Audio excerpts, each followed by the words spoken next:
gouvernement burkinabé a signé une convention avec une filiale chinoise pour la reprise des activités de la brasserie du Faso.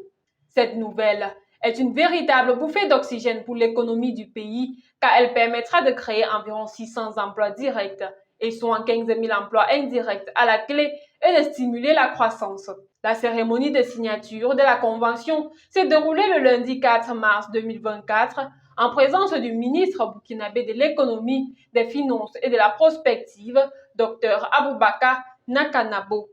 Le partenariat avec la filiale chinoise permettra à la Brafaso de moderniser ses installations et de relancer sa production.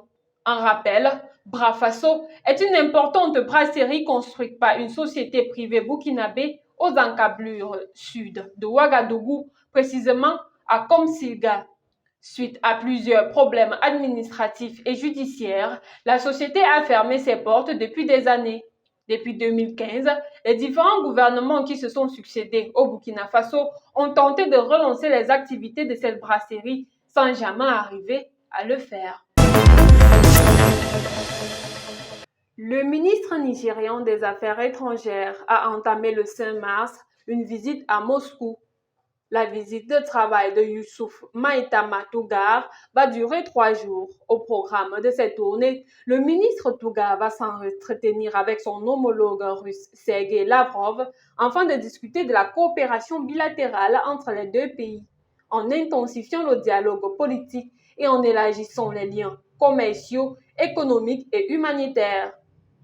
Il est prévu que les ministres discuteront de la coopération dans le domaine de l'énergie nucléaire car les autorités nigérianes souhaitent que la société d'État russe Rosatom construise une centrale nucléaire dans le pays.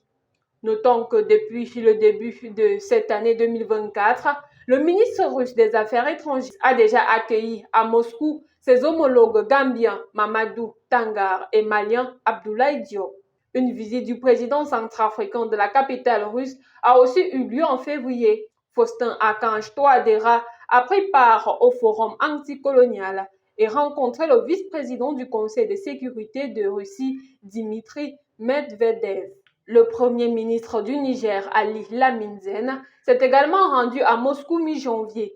Une délégation de haut gradés tchadiens dirigée par le chef d'État, le général Mahamat Idriss Déby, a visité la capitale russe à la fin de ce mois.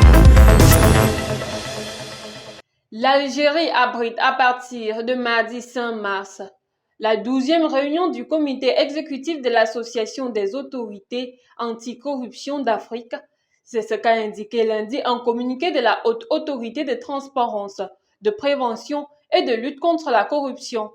Présidé par la République arabe d'Égypte, ce comité exécutif est composé de l'Algérie en tant que membre et des représentants des républiques du Mali, du Cameroun, de la Tanzanie, du Congo, de la Sierra Leone et du Zimbabwe.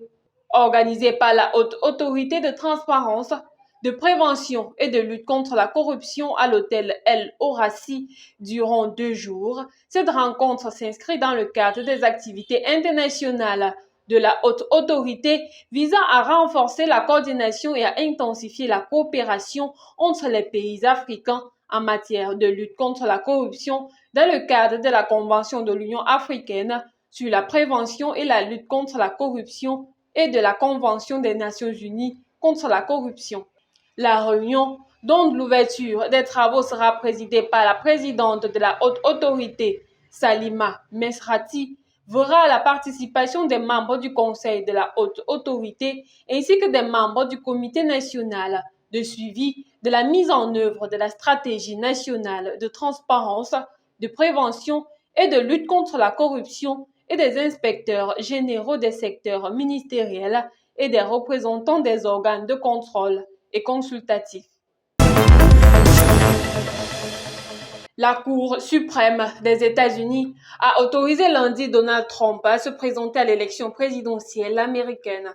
Les hauts magistrats américains ont ainsi rejeté les tentatives de plusieurs États qui tenaient l'ancien président républicain pour responsable de l'émeute du Capitole en janvier 2021.